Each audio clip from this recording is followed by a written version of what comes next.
ጤና ይስጥልን አድማጮቻችን እንዴት አላችሁ? ሳምንታዊው የንቃተ ህግ ዝግጅታችን መደመጡን ጀምሯል። ዛሬ የምናነሳው ርዕሰ ጉዳይ ከእስር ማምለጥና እስረኛ እንዲያመልጥ መርዳት የሚያስከትለው የወንጀል ተጠያቂነትን የሚመለከት ጉዳይ ይሆናል። የወንጀል ነክ ጉዳይ ዜናዎችና ብታውቁት ብለን ያዘጋጀነው ጉዳይም አለን። በየመሃሉ ደግሞ ሙዚቃም እንጋብዛችኋለን። አብራችሁን ስላላችሁ ከልብ ነው የምናመሰግነው። ቀዳሚው ጉዳያችን የህግ ጉዳይ ዜናው ነው። ብሩክ ድንቁ ያቀርበዋል። እሱን አድምጠን ተመልሰን እንገናኛለን።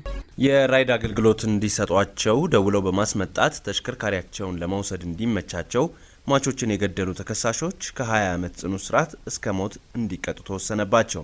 መስፍን ሞገስ፣ ኤልያስ ቶቤና መልካሙ ሞገስ የተባሉ 3 ተከሳሾች በተለያየ 2 መዝገብ ክስ ተከሰው ቅጣት ተወስኖባቸዋል። በአንደኛው የክስ መዝገብ ላይ አንደኛ መስፍን ሞገስ፣ ሁለተኛ ኤልያስ ቶቤ የተባሉት ላይ ሲሆን ተከሳሾች የማይገባቸውን ብልጽግና ለማግኘት በማሰብ ታህሳስ 2 ቀን 2016 ዓ.ም ከምሽቱ በግምት 1 ሰዓት ሲሆን ሟች ድርፈታ ድልሰቦ ከአዲስ አበባ ወደ ሐዋሳ የራይድ አገልግሎት እንዲሰጣቸው ሁለተኛ ተከሳሽ ስልክ ቁጥሩን ከአንደኛ ምስክር ተቀብሎ ደውሎለት ነፋስ ስልክ ላፍቶ ክፍለ ከተማ ልዩ ቦታው ጀሞ 2 አደባባይ አካባቢ እንዲመጣ ቀጥሮት ሟች ኮሮላ መኪና ይዞ ከመጣ በኋላ አንደኛ ተከሳሽ ከፊት ጋቢና፣ ሁለተኛ ተከሳሽ ከኋላ ተቀምጠው ወደ ሐዋሳ እየሄዱ እያለ ቢሾፍቱ መውጫ ሲደርሱ ተሽከርካሪውን ለመውሰድ እንዲያመቻቸው ሁለቱም ተከሳሾች ሟችን ጨካኝነታቸውን በሚያሳይ ሁኔታ አስቀድመው ገዝተው ይዘውት በነበረው ቢላ ፊቱን፣ አንገቱን፣ ሆዱን በርካታ ቦታዎች ላይ በመውጋት አዳማ ቢሾፍቱ ፍጥነት መንገድ ዳር ላይ ከመኪና አውርደው ጥለውት ተሽከርካሪውን አንደኛ ተከሳሽ እያሽከረከረ ሁለተኛ ተከሳሽ መኪናው ውስጥ ሆኖ ይዘውት የተሰወሩ በመሆኑና ሟችም በዚህ የስለት ውጊያ ምክንያት ህይወቱ ያለፈ በመሆኑ በዋና ወንጀል አድራጊነት ተካፋይ በመሆን በፈጸሙት ከባድ የውንብድና ወንጀል ተከሰዋል። በሌላኛው መዝገብ ላይ ደግሞ አንደኛ ተከሳሽ መስፍን ሞገስ፣ ሁለተኛ መልካሙ ሞገስ የተባሉት ላይ ሲሆን ተከሳሾች የማይገባቸውን ብልጽግና ለማግኘት በማሰብ ሚያዝያ 3 ቀን 2016 ዓ.ም ከሌሊቱ በግምት 10 ሰዓት ሲሆን ሟች አብይ ክንፈ ከአዲስ አበባ ወደ ሐዋሳ የራይድ አገልግሎት እንዲሰጣቸው አንደኛ ተከሳሽ ስልክ ደውሎለት ኃይሌ ጋርመንት ተብሎ ከሚጠራው አካባቢ እንዲመጣ ቀጥሮት ሟች ንብረትነቱ የራሱ የሆነ ዲዛይር መኪና ይዞ ከመጣ በኋላ አንደኛ ተከሳሽ ጋቢና፣ ሁለተኛ ተከሳሽ ከኋላ ገብተው ወደ ሐዋሳ እየሄዱ እያለ ኦሮሚያ ክልል ዓለም ጤና ከተማ ሲደርሱ ተሽከርካሪውን ለመውሰድ እንዲመቻቸው አስቀድመው ወንጀሉን ለመፈጸም አዘጋጅተውት በነበረ ቢላዋ ሁለቱም ተከሳሾች ጨካኝነታቸውን በሚያሳይ ሁኔታ ሟችን አንገቱን፣ ደረቱንና ሆዱ ላይ በርካታ ቦታ በመውጋት ከመኪና አውርደው ከሞጆ ወደ ሐዋሳ በሚወስደው ፈጣን መንገድ ቱቹ ዶኮ አካባቢ ሲደርሱ የፍጥነት መንገዱ ዳር ጥለውት ተሽከርካሪውን አንደኛ ተከሳሽ እያሽከረከረ ሁለተኛ ተከሳሽ መኪናው ውስጥ ሆኖ ይዘውት የተሰወሩ በመሆኑ እና ሟችም በዚህ የስለት ውጊያ ምክንያት ህይወቱ ያለፈ በመሆኑ በፍትህ ሚኒስቴር የጠቅላይ አቃቤ ህግ ዘርፍ ከባድ ውንብድና ወንጀል ችሎት በዋና ወንጀል አድራጊነት ህግ ዘርፍ የልዩ ልዩ ወንጀል ጉዳዮች ዳይሬክቶሬት አቃቤ ህግ በፌዴራል ከፍተኛ ፍርድ ቤት ልደታ ምድብ ሁለተኛ ሰው ግድያና ከባድ ውንብድና ወንጀል ችሎት በዋና ወንጀል አድራጊነት ተካፋይ በመሆን በፈጸሙት ከባድ የውንብድና ወንጀል 2 መዝገብ ከፍቶ ክስ ቀርቦባቸው ክርክር ሲደረግ ቆይቷል። በክርክሩ ሂደትም የአቃቤ ህግ ማስረጃ ከተሰማ በኋላ ተከሳሾች እንዲከላከሉ ብይን ተሰጥቶ የመከላከያ ማስረጃ ያሰሙ ቢሆንም መከላከል ባለመቻላቸው አቃቤ ህግ ባቀረበው ክስ መሰረት የጥፋተኝነት ፍርድ በመስጠት የቅጣት ውሳኔ በማሳለፍ መስፍን ሞገስን በሞት እንዲቀጣ፣ ኤልያስ ቶቤን በዕድሜ ልክ እስራት እና መልካሙ ሞገስን በ20 ዓመት ጽኑ እስራት እንዲቀጡ ሲል ወስኖባቸዋል። ከዜናዎቹ ተመለስን። የተከበራችሁ አድማጮቻችን አሁን ደግሞ ወደ ዕለቱ ዋና ጉዳይ ነው የምንሻገረው። ቀደም ሲል እንደነገርኳችሁ ከእስር ማምለጥና እስረኛ እንዲያመልጥ መርዳት የሚያስከትለው የወንጀል ተጠያቂነት ምንድነው የሚለውን ጉዳይ ነው የሚሆነው። ተከታትለን እንመለሳለን። ንቃተ ህግ የወንጀል ህግ ዓላማ ለጠቅላላው ጥቅም ሲባል የሀገሪቱን መንግስት፣ የነዋሪውን ሰላም፣ የደህንነት ስርዓት መብትና ጥቅም መጠበቅና ማረጋገጥ ሲሆን የወንጀል ህጉን ዓላማ ለማሳካት ዋነኛ ግብ ተደርጎ የሚወሰደው ወንጀል እንዳይፈጸም የመከላከል ተግባር ነው። በመሆኑም ከምንም በፊት ህብረተሰቡ በወንጀልነት የተፈረጁ ድርጊቶችንና የሚያስከትሉትን ቅጣት አስቀድሞ እንዲያውቅ ሊደረግና ከነዚህ በወንጀልነት ከተፈረጁ ድርጊቶች እንዲርቅ ማስጠንቀቂያ መስጠት የመጀመሪያው ስልት ነው። ማስጠንቀቂያ ብቻውን የህጉን ዓላማ ማሳካት ካልቻለ አጥፊው በጥፋቱ ልክ ህጉ ባስቀመጠው መሰረት ይቀጣል። የህጉ ግብ አጥፊዎቹን ማረምና ሌላውን ማስተማር ነው። ስለ ወንጀሎች ቅድሚያ በማስጠንቀቅና ማስጠንቀቂያነቱ በቂ ባልሆነ ጊዜ ወንጀል ፈጻሚዎቹን መቅጣት፣ አንድም ወንጀል ፈጻሚዎች በሚጣልባቸው ቅጣት ታርመው በሚወጡበት ጊዜ ተመልሰው ወደ ወንጀል ተግባር እንዳይገቡ የማድረግ ሚና የሚኖረው ሲሆን፣ በሌላ በኩል ደግሞ ሌሎች ሰዎች ወንጀል ከመፈጸም እንዲቆጠቡ ማስተማሪያ ይሆናል። እንዲሁም በአጥፊዎች ላይ የሚጣለው ቅጣት ተጨማሪ ወንጀል እንዳይፈጽሙ የማድረግ ሚና እንዲጫወት በ1996 ከወጣው የወንጀል ሕግ አንቀጽ 2 ለመረዳት ይቻላል። እሺ፣ አመሰግናለሁ። ስሜ መስፍን መኮንን ይባላል። በፍትህ ሚኒስቴር በንቃተ ህግ ትምህርትና ስልጠና ዳይሬክቶሬት ምክትል ረዳት ጠቅላይ አቃቤ ህግ ነኝ። የእስረኛ ማምለጥና ከእስር እንዲያመልጥ መርዳት የሚያስከትለው የወንጀል ተጠያቂነትን ከማየታችን በፊት እስረኛ ማን ነው የሚለውን ማየት ተገቢ ይመስለኛል ማለት ነው። እስረኛ ማን ነው ለሚለው ጥያቄ የተለያዩ ምሁራን፣ የተለያዩ ህጎች የተለያዩ ትርጓሜን ሰጥተውታል። ከዚህ ውስጥም በሀገራችን ለእስረኛ ማን ነው፣ ታራሚ ማን ነው፣ ተከሳሽ ማን ነው ለሚሉት አንዳንድ ጥያቄዎች የፌዴራል ማረሚያ ቤቶች አዋጅ ቁጥር 1174 2012 በአንቀጽ 2 ላይ አስቀምጧል ማለት ነው። በአጠቃላይ እስረኛ ማለት ማን ነው ለሚለው አንደኛ በፍርድ ቤት የተወሰነበትን ፍርድ በማረሚያ ቤት ውስጥ በመፈጸም ያለን ታራሚ፣ ሁለተኛ የወንጀል ፍርድ ሂደት የሚከታተል በማረፊያ ቤት ሆኖ የወንጀል ፍርድ ሂደትን የሚከታተልን ተከሳሽ፣ ሶስተኛ ደግሞ በፍትሐ ብሔር አፈጻጸም ክርክር ምክንያት በማረፊያ ቤት ያለን ታሳሪ እንደሚመለከት ያስቀምጣል ማለት ነው። ከእስር ጋር በተያያዘ የተለያዩ ሰዎች በዋስ የመፈታት መብት ቢኖራቸውም በሕጉ ተለይተው በታወቁ ምክንያቶችና በዋስትና ጠያቂው ግላዊ ምክንያት ዋስትና ላይፈቀድ ይችላል። አመልካቹ ቢለቀቅ ሌላ ወንጀል ይፈጽም ይሆናል ተብሎ የሚገመት ሲሆን ምስክሮች በማባበል ወይም አስረጂ የሚሆኑትን ነገሮች ያጠፋ ይሆናል ተብሎ የሚገመት የዋስትና መብት ሊከለከልና በእስር ሊቆይ ይችላል። በተጨማሪም አንድ ሰው በፍትሐ ብሔር ጉዳይ የፍርድ ቤትን ትዕዛዝ ለመፈጸም ፈቃደኛ ባልሆነ ጊዜ እስኪፈጽም ድረስ ሊታሰር ይችላል። ነገር ግን የፌዴሪ ህገ መንግስት በህግ ስለተያዙ ሰዎች መብት፣ የተከሰሱ ሰዎችና በጥበቃ ስር ያሉና በፍርድ የታሰሩ ሰዎች መብትንና በሌሎች ህጎች የተቀመጡ መብቶቻቸው ሊጠበቁላቸው ይገባል። በአጠቃላይ አንድ ሰው የሚታሰረው በህጉ ላይ የተቀመጡት ዓላማ ለማሳካትና የህግ የበላይነትን ለማረጋገጥ እንደመሆኑ መጠን ይህን ዓላማ ለማሳካት ማንኛውም በህግ እስረኞችን ለመጠበቅ ኃላፊነት የተጣለበት ሰው በህግ ለታሳሪው የተሰጠውን መብቶች የማክበርና ከእስር እንዳይወጡ የመጠበቅ ኃላፊነት አለበት። የፌዴራል ማረሚያ ቤት አዋጅ ቁጥር 1174 2012 አንቀጽ 59 አንድ እስረኛ በማረሚያ ቤት ቆይታው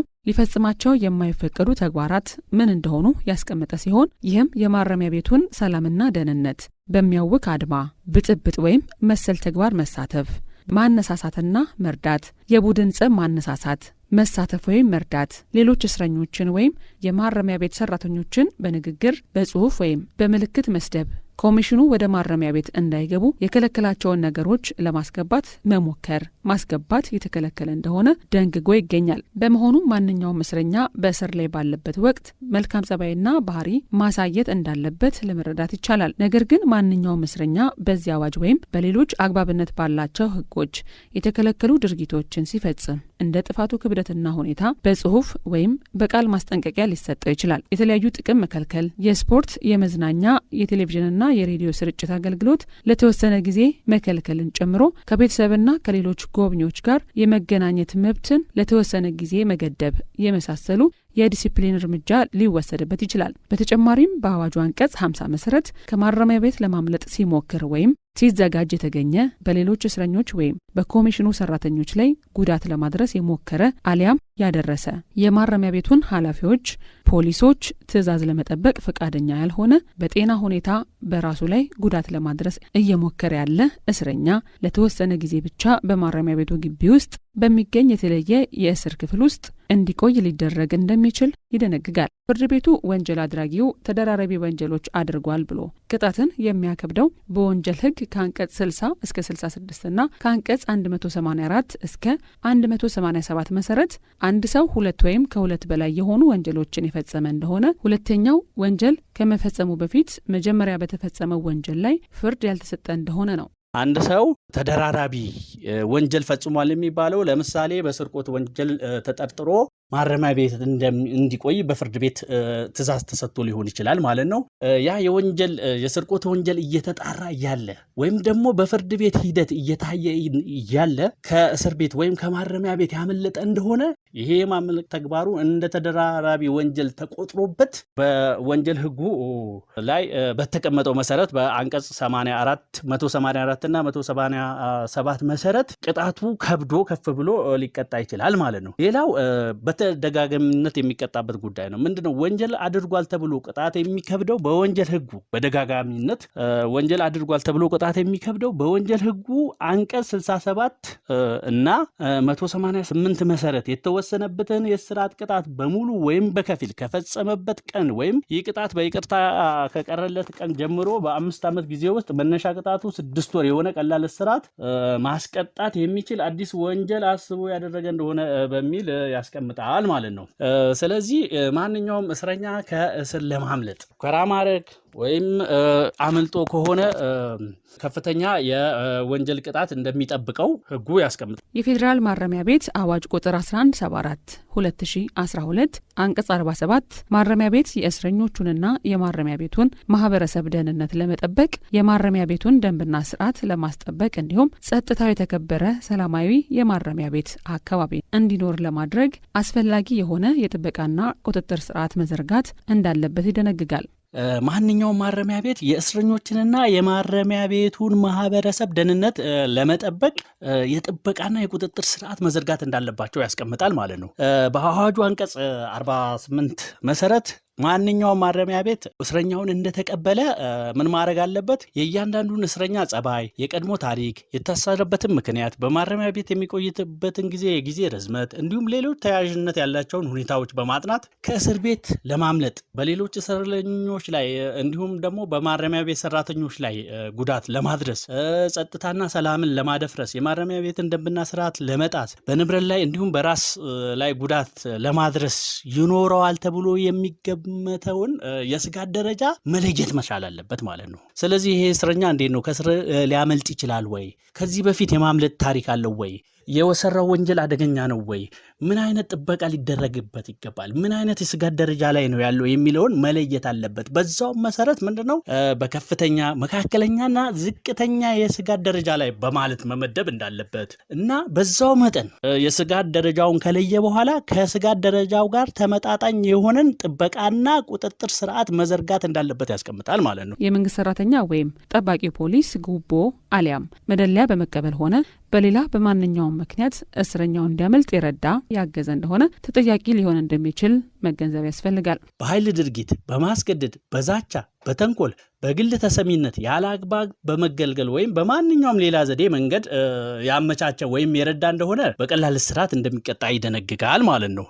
ነገር ግን ማምለጡ የተፈጸመው የተሞከረው ወይም የተመቻቸው በቡድን በህብረት ስራ በጦር መሳሪያ ወይም በማንኛውም ሌላ መሳሪያ እንደሆነ ወይም እንዲያመልጥ እርዳታ የተደረገለት ሰው ቢያንስ ከ20 ዓመት ጽኑ እስራት የተፈረደበት ወንጀለኛ እንደሆነ ከ3 ወር የማያንስ ቀላል እስራት ወይም ነገሩ ከባድ በሆነ ጊዜ ከ7 ዓመት በማይበልጥ ጽኑ እስራት እንደሚቀጣ ይደነግጋል። ወንጀለኛው እቅዱን ለማሳካት ሁከት አንስቶ በሰው ወይም በንብረት ላይ የኃይል ድርጊት ፈጽሞ ወይም ሰራተኛን ወይም ጠባቂን ደልሎ ወይም ማንኛውንም ሌላ ተደራራቢ ወንጀል ፈጽሞ እንደሆነ የተደራራቢ ወንጀሎችን በተፈጸሙ ጊዜ ቅጣትን ስለማክበድ በተደነገገው መሰረት እንደሚቀጣ የወንጀል ሕጉ አንቀጽ 462 ላይ ተደንግጓል። ዝግጅቱን አድምጠን ተመለስን። የተከበራችሁ አድማጮቻችን፣ አሁን ደግሞ ብታውቁት ብለን ወዳዘጋጀነው ጉዳይ ነው የምናሻግራችሁ።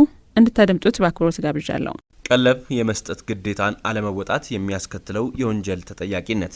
ቀለብ የመስጠት ግዴታ በኢትዮጵያ ማህበራዊ መስተጋብር የቆየ ባህላዊና ሃይማኖታዊ እሴት ሲሆን አስገዳጅነት ኖሮት በሕግ ከመደንገጉ አስቀድሞም የማህበረሰቡ ባህል አካል ሆኖ ቆይቷል። በስራ ላይ ያሉት የተሻሻለው የፌዴራል የቤተሰብ ሕግና የኢፌድሪ የወንጀል ሕግ ድንጋጌዎች ለጉዳዩ አፈጻጸም ሕጋዊ መሰረት እንዲኖረው አድርገዋል። የቀለብን ምንነት፣ ቀለብ የመስጠት ግዴታ ያለባቸውን ሰዎችና ቀለብ የመስጠት ግዴታን አለመወጣት የሚያስከትለውን የወንጀል ተጠያቂነት የምንመለከት ይሆናል። የቀለብ ምንነት። ቀለብ የሚለው ቃል በአብዛኛው ከምግብ ጋር በተገናኘ ጥቅም ላይ ሲውል ይስተዋላል። ሆኖም የቃሉ ሐሳብ ከዚህ ሰፋ ያለ ሆኖ ይገኛል። አውደ ጥበባዊ የሕግ መዝገበ ቃላት 2016 ገጽ 345 ላይ ቀለብ ወይም ሜንቴናንስ አንድን ሰው ለመኖር ለመጠበቅ ወይም ለመደገፍ የሚያስችል እገዛ ነው በማለት ትርጉም ሰጥቶት ይገኛል። የተሻሻለው የቤተሰብ ሕግ ስለ ቀለብ ሲደነግግ የቀለብ ተቀባዩን ሁኔታና የአካባቢውን ልማድ መሰረት በማድረግ ለምግብ፣ ለመኖሪያ፣ ለልብስ፣ ለጤና መጠበቂያና እንደ ሁኔታው ለትምህርት የሚያስፈልገውን እንደሚያካትት ከአንቀጽ 197 መረዳት ይቻላል። በፌዴራል ጠቅላይ ፍርድ ቤት የህፃናት ቀለብ አወሳሰንን በተመለከተ በወጣው መመሪያ ወይም ጋይድላይን ቁጥር 1 2016 አንቀጽ 2 ንዑስ አንቀጽ 5 ላይ ቀለብ ማለት ቀለብ ሰጪ ለቀለብ ተቀባዩ የሚከፍለው ለህፃኑ እንክብካቤ ጥበቃና ጥቅም የሚውል በመሰረቱ በጥሬ ገንዘብ ወይም በልዩ ሁኔታዎች በአይነት የሚከፈል ክፍያ ነው በማለት ትርጉም ሰጥቶታል። በመመሪያው አንቀጽ 7 መሰረት ዳኞች የህፃናት ቀለብ በሚወስኑበት ወቅት የህፃኑን ምግብ፣ መጠለያ፣ አልባሳት፣ ጤና አጠባበቅና ትምህርት ያሉ መሰረታዊ ወጪዎች እንዲሁም የህፃኑን ልዩ ፍላጎት ከግምት ማስገባት እንዳለባቸው ነው። ስለዚህ ቀለብ የሚለው ቃል ምግብን ብቻ በመግለጽ የተወሰነ ሳይሆን እንደ ቀለብ ተቀባዩ ሁኔታ መሰረታዊና ልዩ ፍላጎትን ያካተተ እንደሆነ መረዳት ይቻላል። ቀለብ የመስጠት ግዴታ።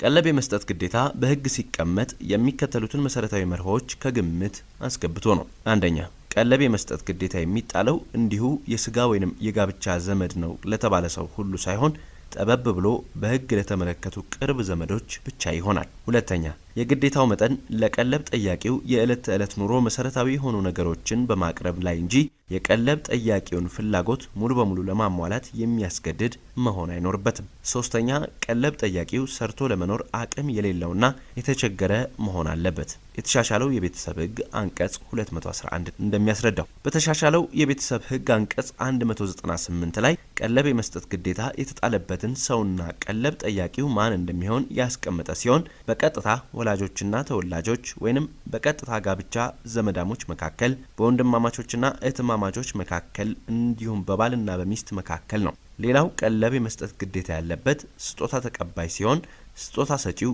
ሰርቶ ለማግኘት አቅም ሲያጣ እንዲሁም ፍጹም ድህነት ላይ ሲወድቅ ስጦታ ተቀባይ ቀለብ የማቅረብ ግዴታ እንዳለበት የፍትሐ ብሔር ህግ ስለ ስጦታ በሚደነግግበት ክፍል በቁጥር 2458 በግልጽ ተደንግጎ ይገኛል። የፌዴራል ሰበር ሰሚ ችሎት በሰበር መዝገብ ቁጥር 107990 በፍትሐ ብሔር ቁጥር 2458 ለሰጪ ቀለብ የመስጠት ግዴታውን ያልተወጣ የስጦታ ውል ተጠቃሚ በስጦታ ያገኘውን በዚሁ ህግ ቁጥር 2464 መሰረት በመሻር ለባለ ሀብቱ እንዲመለስ በማለት ውሳኔ ሰጥቷል። ከላይ እንደተገለጸው ቀለብ የመስጠት ግዴታ ከህግ የመነጨ ሲሆን ባለመብቱና ግዴታው ያለበት ወገን የቀለብ አሰጣጡን በተመለከተ በመስማማት ውል ሊፈጽሙ እንደሚችሉ በቤተሰብ ህጉ ላይ ተቀምጦ ይገኛል። ነገር ግን ከቀለብ አሰጣጥም ሆነ አቀባበል ጋር በተያያዘ በቤተሰብ ህጉ ላይ ከተቀመጡት ድንጋጌዎች በሚቃረን መልኩ ስምምነት ሊደረግ እንደማይችል በቤተሰብ ህጉ አንቀጽ 214 ላይ የተደነገገ እንደመሆኑ ይህን የሚቃረን ስምምነት ቢደረግም ተቀባይነት አይኖረውም። ቀለብ የመስጠት ግዴታን አለመወጣት የሚያስከትለው የወንጀል ተጠያቂነት።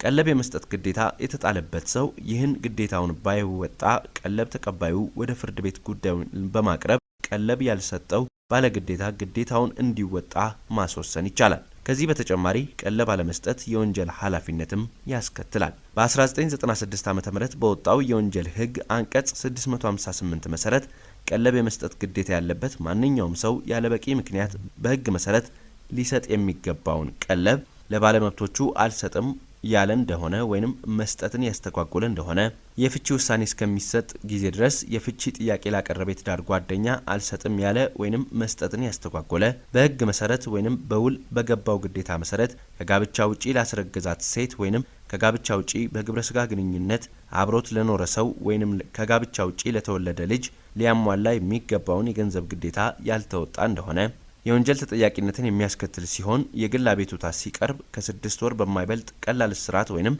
በገንዘብ መቀጮ ሊቀጣ ይችላል። በአጠቃላይ ቀለብ ሰርቶ ፍላጎቱን ለማሟላት የሚያስፈልገውን ገቢ ማግኘት የማይችል ሰው ከስጋ ወይንም ከቀጥታ የጋብቻ ዘመዶቹ መሰረታዊ ፍላጎቱን እንዲያሟሉለት በህግ የተጣለ ግዴታ ሲሆን ቀለብ የመስጠት ግዴታ ያለበት ማንኛውም ሰው ግዴታውን በአግባቡ ሳይወጣ ቢቀር የወንጀል ተጠያቂነት እንዳለበት ሊታወቅ ይገባል። ፍትህ ሚኒስቴር ከፋና ሚዲያ ኮርፖሬሽን ጋር በመተባበር የሚያቀርብላችሁ ንቃተ ህግ የተሰኘው ሳምንታዊ ዝግጅታችንን ነው እያደመጣችሁ የነበረው። ለዛሬ ያዘጋጀነው የእስካሁኑን ይመስላል። ሳምንት በሌላ ጉዳይ እንገናኛለን። ከቀሪ ፋና ዝግጅቶች ጋር ጥሩ ጊዜ ይሆንላችሁ።